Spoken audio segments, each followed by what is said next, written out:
नमस्कार।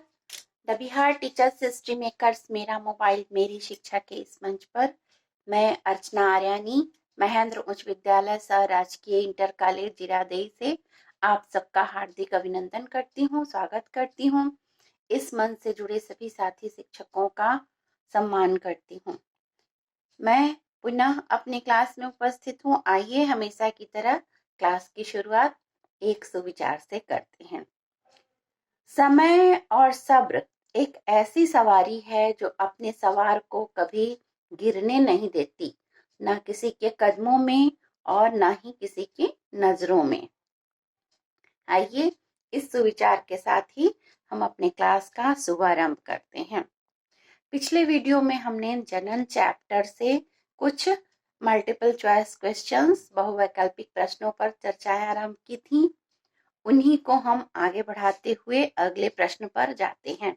आज का हमारा प्रश्न है, नर युग्मक और मादा युग्मक के निषेचन के बाद क्या बनता है? ऑप्शन क जायगोट या युग्मनज, ख अंडाणु, ग शुक्राणु, घ कोई नहीं।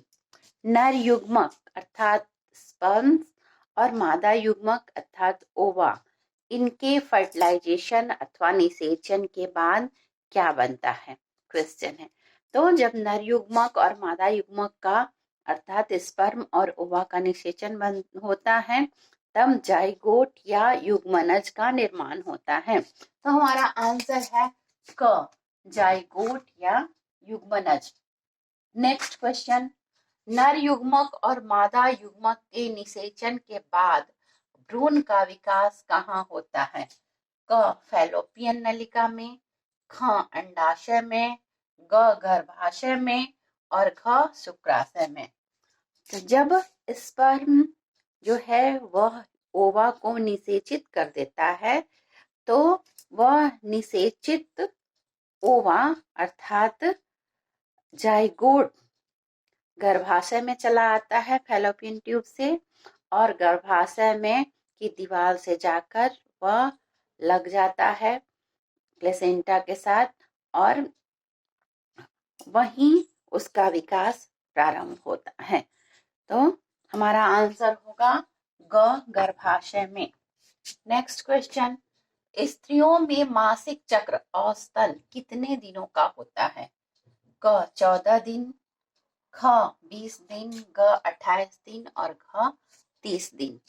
तो स्त्रियों में मासिक चक्र अर्थात मेंस्ट्रुअल साइकिल, जिसे हम माहवारी भी कहते हैं, यह औसतन 28 दिनों का होता है, लेकिन कभी कभी यह कम या ज्यादा भी हो सकता है। यह 20 दिनों से 32 से 35 दिनों तक भी जा सकता है, लेकिन औसतन यह 28 दिनों का होता है।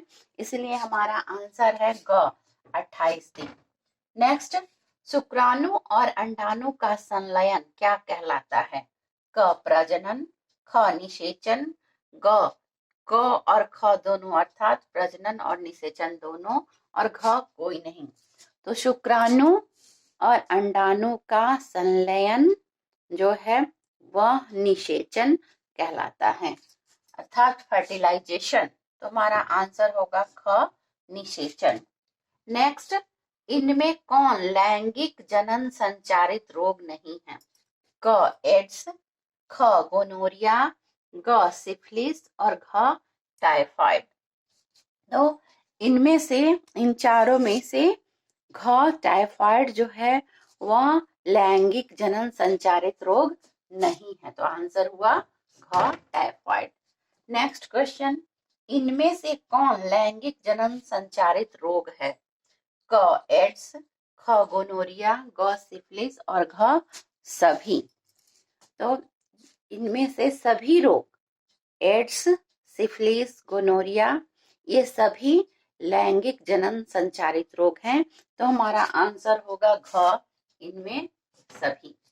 अब नेक्स्ट क्वेश्चन, जनसंख्या नियंत्रण के लिए पुरुषों द्वारा उपयोग होने वाली सरल विधि क्या है? क डायफ्राम, ख कॉपर टी, ग लूप और घ कंडोम। तो इनमें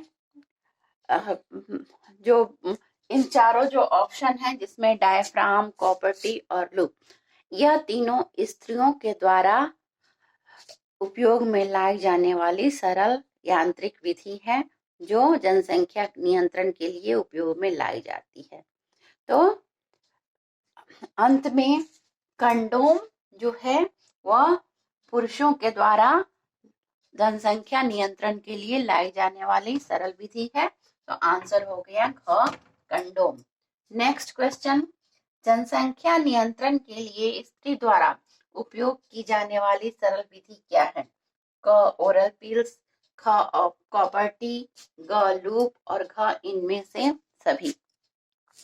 तो इनमें सभी चीजें स्त्रियों के द्वारा उपयोग में लाई जाती हैं जनसंख्या नियंत्रण के लिए। ओरल पिल्स जो टैबलेट्स होते हैं जिनको खाकर जनसंख्या नियंत्रण की विधि अपनाई जाती है।